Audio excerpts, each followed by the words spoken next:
Good morning. How are you? Good to see you. Thank you for watching. Let us continue enlightening ourselves. Today, I would want us to speak about single ladies, especially those who have never been married before. You could be having a child or not, and then you find that you are actually not married for reasons that you cannot even understand. And I want to go straight to the point that sometimes you will find that the people who are not married, they actually confessed before their time that they would not want to be married. I repeat again, you will find that these people, this category, they actually confessed with their mouth, or somebody in their lineage actually confessed. You've ever heard somebody saying, hey, you don't look like you can get married because of one, two, three? No. You can get married. Your shortcomings should not define whether you'll be married or not. And now this is where I want us to tackle the singleness. I want us to speak life to our singleness, life to the singleness of our children. When God created man, he created for him a woman as a helper, as a companion, as a person that they can share ideas with. But then you find that there are those categories who cannot explain the reasons why they are not married. And this is now where we go back to our foundations.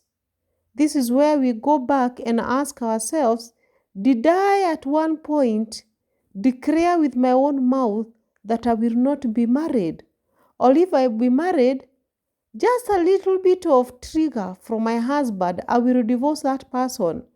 And then we will see that these things comes to pass in the life of our children, and they also come to pass in our lives.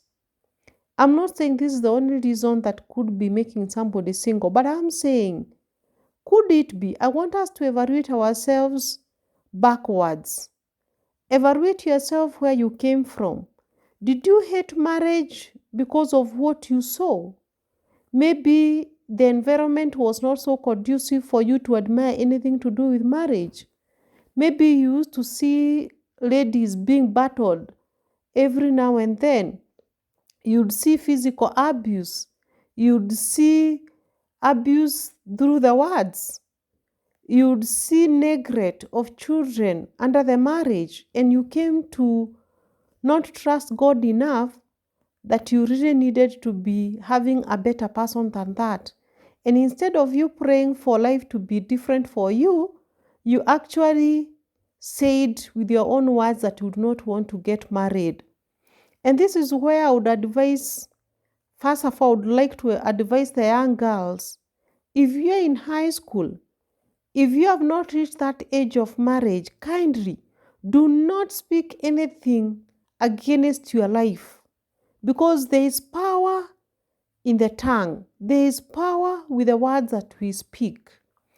I would want you, if you are a young girl, if you are a mother with young girls, start encouraging them to write the things that they would want from a man. Start encouraging them to start dreaming of getting married to a good husband with good children.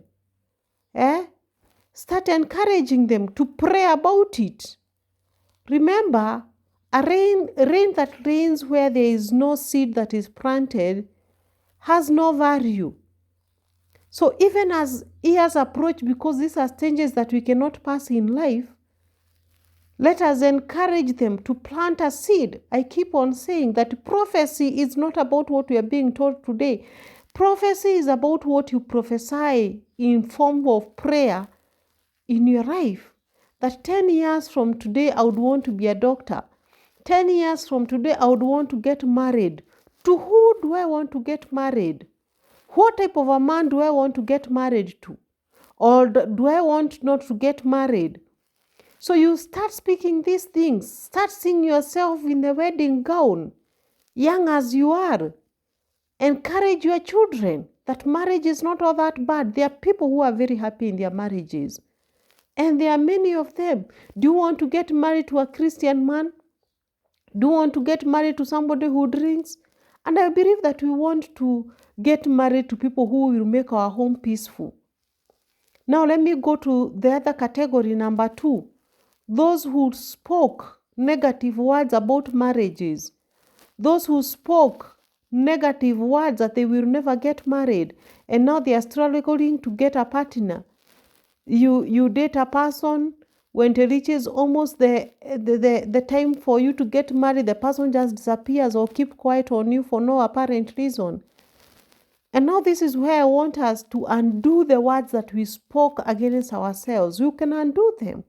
You tell God, you are the author of life. Even before I spoke, you are there. Break every covenant with the words that you spoke. Break every oath. Break every vow. Use those 3 words. That you are breaking the vows, you are breaking the covenants that you made with those words that you will not get married. And now those words have tied you up and you're not getting married. Lord, if there's someone else who spoke negatively concerning my marriage life, I come with your word in the book of Isaiah 54 verse 17, that no word spoken against me shall prosper. No word spoken against my marriage shall prosper. And Father, I pray that may your word come true in the book of Jeremiah 29 verse 11, that you are thinking the best of me.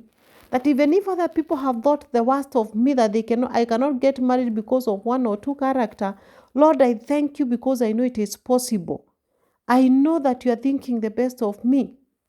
And then you continue with Psalms 35. Kindly note those ones. Pray God using the Psalms 35 and trust your life with God. There are so many Bible verses you can get where God is going to fight your battles. And let God be in your life. I'm encouraging you. It is possible. It is possible for our children to get married. It doesn't matter how old they are. It will be lonely. They may be happy in 30s and 40s. But when it reaches 50s, they start getting lonely because the children or whatever, the people's lives have changed. So I would encourage, if it is possible, if you have the willingness to get married, kindly get down. Pray for 30 days. Pray for 40 days. You don't have to fast, but you can pray daily. Tell God your supplications. I keep on saying, parents, dedicate your children, young as they are, for the years to come. And your children will always be happy that they are living a life they are living today because their parents spent their time praying. God bless you all.